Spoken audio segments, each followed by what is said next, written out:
When my parents bought the house on Maple Creek Drive, everyone thought we were lucky. It sat at the end of a quiet cul-de-sac in a small Pennsylvania suburb.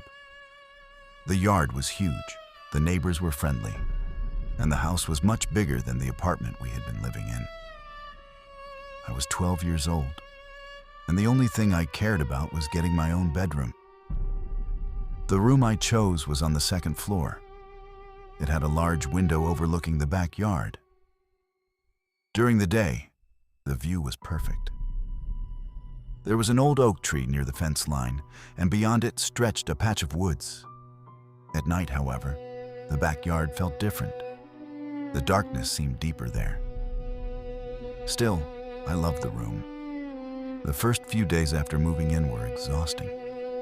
We unpacked boxes, assembled furniture, and tried to make the place feel like home.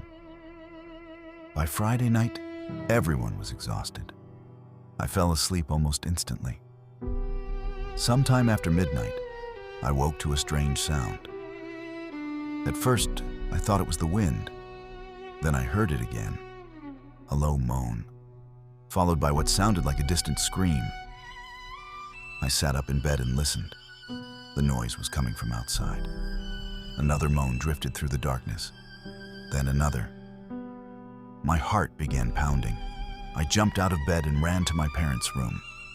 "Dad, Mom, there's someone outside." Both of them woke up immediately. My father grabbed a flashlight and followed me back to my room. We looked through the window. The backyard was empty. Nothing moved, no footprints, no people, no sounds. My father checked the yard himself before coming back inside. "There's nobody out there," he said. "Probably just coyotes in the woods." I wasn't convinced, but eventually I went back to bed. The following night, the noises returned. This time they were louder. The moans sounded closer, almost as if they were coming from directly beneath my window. I pulled the blanket over my face and tried to ignore them. Then I heard something else, whispering, faint, unintelligible. I slowly turned toward the window. The curtains were slightly open, and standing near the oak tree were 3 figures. At first, I thought they were people. Then I realized something was wrong. They were impossibly thin. Their arms hung unnaturally low, and they weren't moving. They were simply standing there, watching. Even from that distance, I could see their eyes, small red glows in the darkness. As I stared, one of them slowly raised its arm, then another. Then all 3 pointed directly at my bedroom window, at me. A wave of terror shot through my body. I sprinted to my parents' room. Again, they rushed back with me. Again, the yard was empty. The figures had vanished. My mother tried to reassure me. My father suggested stress from the move. Neither explanation made me feel better. The next evening, I begged to sleep somewhere else. My parents refused. "There's nothing outside," my dad insisted. "You're safe." I wanted to believe him. Around 2 a.m., I woke up. The room was silent. For a moment, I thought everything was over. Then I heard a scraping sound. Scratch, scratch, scratch. It was coming from the window. Slowly, I turned my head. I wish I hadn't. A face was staring in at me. Not a human face, a skeletal face. Its skin looked gray and stretched tightly over bone. Its eyes were black pits. Its mouth hung open in a twisted grin. One hand pressed against the glass. The other held a long hunting knife.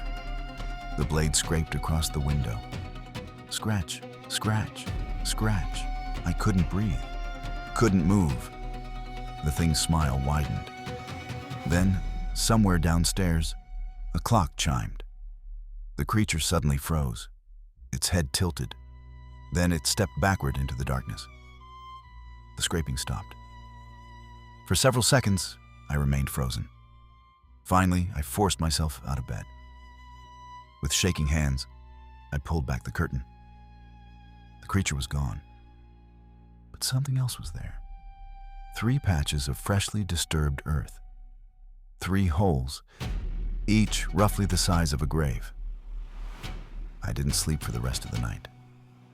The next morning, my parents finally believed something was wrong when they saw the holes themselves. My father immediately called the police. An officer arrived that afternoon. After examining the backyard, he became strangely quiet. He asked my parents how much they knew about the property's history. The answer was simple: nothing. The officer exchanged a glance with his partner. Then he told us a story. Nearly 30 years earlier, 3 violent inmates had escaped from a nearby psychiatric hospital. For weeks, they terrorized the surrounding counties. Several people were attacked. Some disappeared. The man who owned our house at the time claimed the fugitives tried to break into his home through an upstairs bedroom window. The same bedroom window, my bedroom window. According to police records, the homeowner shot all 3 intruders and buried their bodies on the property before reporting the incident. The bodies were eventually recovered, and the case was closed, or so everyone believed. That evening, investigators returned with ground-penetrating equipment.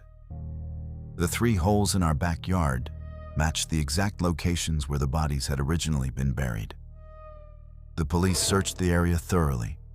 They found nothing. No footprints, no evidence, no explanation. A week later, my parents sold the house. We moved out before the end of the month. Years have passed since then. I'm an adult now.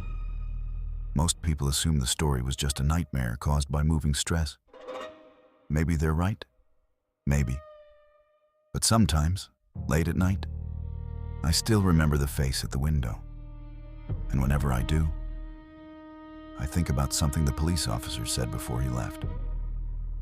The original homeowner had reported killing 3 escapees. But according to old records, only 2 bodies had ever been positively identified.